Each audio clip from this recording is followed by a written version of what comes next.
Operation Together to Forward, also known as Forward Together, was an unsuccessful security plan in Iraq to significantly reduce the violence in Baghdad, which had seen a sharp uprise since the mid-February 2006 bombing of the Asghariya Mosque, a major Shiite Muslim shrine, in Samarra. The plan was announced on 14 June 2006 by the then recently installed Prime Minister Nouri al-Maliki, and intended to increase security conditions in Baghdad through instituting major new measures. Operation Together to Forward was planned as an operation to be led primarily by Iraqis but with coalition support, and would put about 70,000 security forces on the streets of Baghdad. The major provisions of the operation included a curfew from 9 p.m. to 6 a.m., increased checkpoints and patrols, and further restrictions on carrying weapons.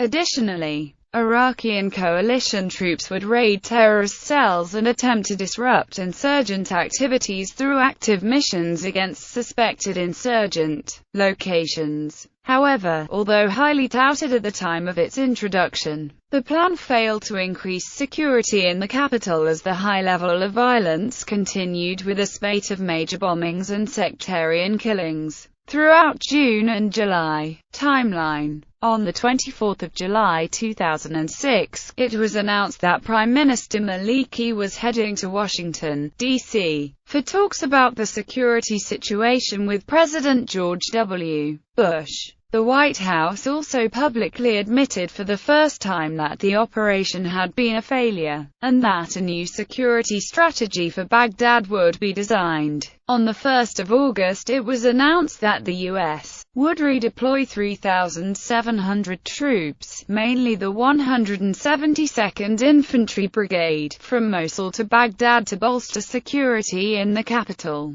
On the same day, 70 Iraqis were killed in Baghdad violence and bombings. In October, Gen. William Caldwell said, "Operation Together Forward has made a difference in the focus areas but has not met our overall expectations of sustaining a reduction in the levels of violence." Baghdad attacks were said to have escalated by 22% over the beginning of the operation. During the operation, the number of sectarian killings throughout the capital were at an all-time high. Each month during the operation, between 1,300 and 2,000 civilians were killed. Attacks on American units in the city were happening each day. Some 81 American soldiers were killed during the operation in fighting in the capital, along with almost 200 members of the Iraqi army and the Iraqi police. Also 20 American soldiers were killed in the fighting in the town of Taji, just 20 kilometers north of Baghdad.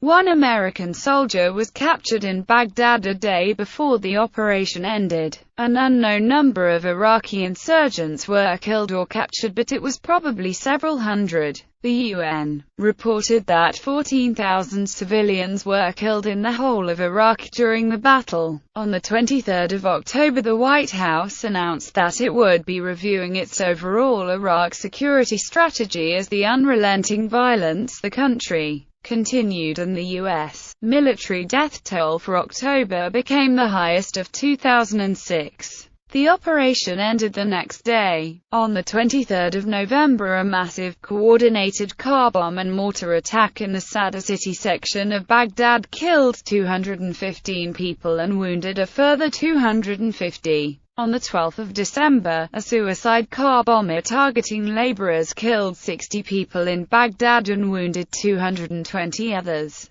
The truck driver signaled to the would-be workers that he had jobs, prompting people to crowd around the pickup before he detonated his bomb. This scenario has been used dozens of times in Iraq to inflict maximum casualties. Yet Iraqis continue to look for work in this manner, despite the obvious risk, due to the poor economic situation in the country. The Iraq Study Group, in its December 2006 report, cited Operation Together to Forward 2, writing, "On the 22nd of January 2007, a suicide car bomber crashed into a market in the central neighborhood of Bab al-Sharqi, killing 88 people. This attack highlighted the complete inability of the United States or the Iraqi government to stop large-scale bombings in Baghdad more than 6 months after Operation Together to Forward was announced." Operation Fard al-Qanun. In February 2007, a new security operation was launched throughout Baghdad. The city was divided into 9 security zones which were cleared by U.S. and Iraqi forces. Joint security stations were established following the securing of each sector to enable reconstruction work to begin in safety. As a result of this operation, made possible following the surge in the U.S. troop levels, large portions of the city came under coalition control.